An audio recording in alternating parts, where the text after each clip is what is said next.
Pour le club, plutôt mal parce qu'on s'était fixé les ambitions de finir dans les 5 premiers au début de saison et on a mal commencé par une défaite à la maison au bout de la 3e journée contre Saint-Étienne. Donc les ambitions ne sont pas revues à la baisse, mais ça va être très difficile parce qu'il va falloir aller chercher des points à l'extérieur chez un gros et donc voilà, on a un peu raté notre début de saison.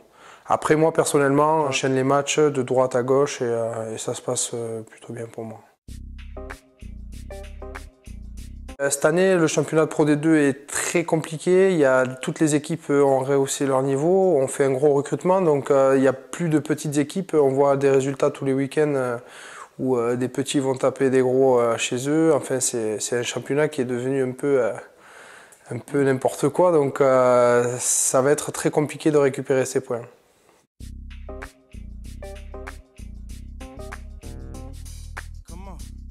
C'est ce qui était vrai il y a quelques années, mais je pense que la Pro D2, là, depuis 2 ou 3 ans, a changé de visage.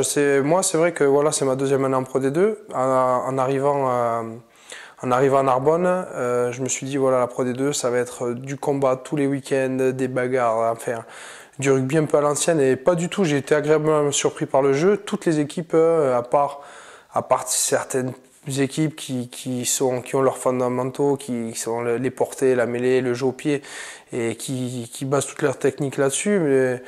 Mais sinon, il y a beaucoup d'équipes joueuses et c'est vrai, c'est vraiment très agréable. Il y a des matchs de Pro D2 qui sont vraiment de haut niveau.